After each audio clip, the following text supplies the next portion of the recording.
पथकाच्या खामगाव छापा प्रकरणी 7 जणांविरोधात गुन्हा दाखल, 1 जण गजाआड.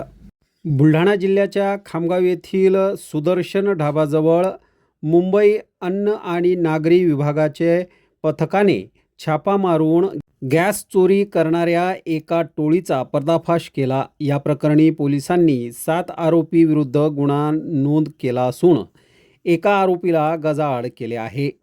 मुंबईचे पथकाने थेट खामगाव येथे केलेल्या या कारवाईमुळे स्थानिक पोलीस आणि महसूल प्रशासनाचे पितळ उघडे पडले असून अनेक प्रश्न निर्माण झाले आहे. खामगाव येथे गेल्या अनेक दिवसांपासून हा गोरखधंदा चालू होता. याची खबर स्थानिक प्रशासनाला नसावी हे न उलगडणारे कोडे आहे. या कारवाईमुळे अनेकांचे धाबे दणाणले आहेत, तर खामगावचे सुदर्शन ढाबा परिसरातून कमर्शियल सिलेंडरमध्ये गॅस भरण्याचे साहित्य मुद्देमाल हस्तगत केला असून या प्रकरणाचा पुढील तपास खामगाव ग्रामीण पोलीस स्टेशनचे ठाणेदार यांच्या मार्गदर्शनाखाली सुरू आहे. नागरी आणि अन्न व नागरी पुरवठा विभागातर्फे दक्षता पथकाने काल जो आपला अकोला हायवे सुदर्शन ढाब्याजवळ त्या ठिकाणी छापा टाकला होता.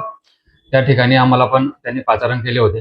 त्याचबरोबर जिल्हा पुरवठा अधिकारी आणि त्याचबरोबर तालुका पुरवठा अधिकारी हे सर्व टीम तिथे त्या ठिकाणी आली होती. त्या ठिकाणी एका टँकरमधून गॅस दुसऱ्या टाकीमध्ये ते ट्रान्सफर करत होते आणि ट्रान्सफर करत असताना ते पकडले गेले. तर त्याच्यामध्ये जिल्हा पुरवठा अधिकारी श्री रुपेश विजय विजेवार यांनी तक्रार दिल्यावरून पोलीस स्टेशन खामगाव ग्रामीण येथे अपराध क्रमांक 273/26 कलम 378 अत्यावश्यक वस्तू अधिनियम प्रमाणे अपराध दाखल करण्यात आलेला आहे. सदर अपराधमध्ये जो एक आरोपी आपण जागेवरच ताब्यात घेतला होता, रवी ज्ञानेश्वर वाय भासे, यास आपण सध्या ताब्यात ठेवलेला आहे. या अपराधमध्ये साक्षीदार त्याचबरोबर त्या ठिकाणी ह्या वस्तू कशा आल्या, टँकर कसे आले त्याबद्दल आपण पुढील तपास करीत आहोत. मुख्य सूत्रधार आणि एकूण किती आरोपी असू शकतात? एकूण याच्यामध्ये आता 7 आरोपी केलेले आहेत तक्रारीमध्ये. तसं टँकर चालक, मालक, 2 टँकर होते आणि दुसऱ्या टँकरचा मालक, त्याचबरोबर त्या जागेचा मालक आणि त्या ठिकाणी जे गॅस ट्रान्सफर करत होते असे 2 नावं पण समोर आलेले आहेत. असे एकूण 7 आरोपी करण्यात आलेले आहेत.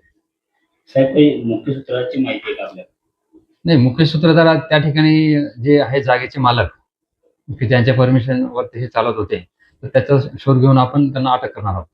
आमच्याकडे असे इनपुट आहे की जेव्हा गॅसचा तुटवडा झाला होता त्याच्या अगोदरपासून हा सगळा कारनामा सुरू आहे आणि व्यावसायिकांना, जे हॉटेल व्यावसायिक आहेत त्यांना देखील असेच सिलेंडर पुरवण्यात येत होते. अशी काही माहिती आहे का? तर तुम्हाला माहितीसाठी सांगतो, आमच्याकडे नॅशनल हायवेचे जे अधिकारी आहेत त्यांनी अतिक्रमण काढण्यासाठी पत्र दिलं होतं. मग आमचं पोलीस स्टाफाने तिथे आता 1 महिन्यापूर्वी सर्व अतिक्रमण काढलेलं आहे. ज्यावेळेस आम्ही अतिक्रमण काढलं त्यावेळेस तिथे कुठली अशी टाकी वगैरे काही नव्हती किंवा त्या ठिकाणी अशी व्यवस्था नव्हती. तर हे जे प्रकरण आहे हे फार जुनं असेल असं आम्हाला, म्हणजे आमच्या माहितीप्रमाणे नाही.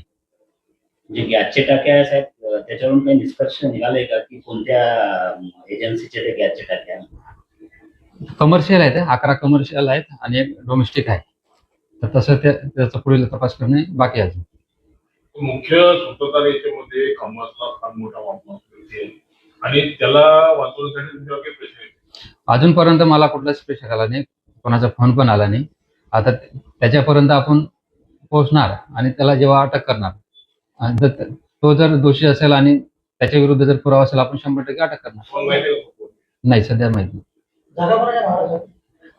जागेच्या मालकाचं पण आपल्याला माहिती.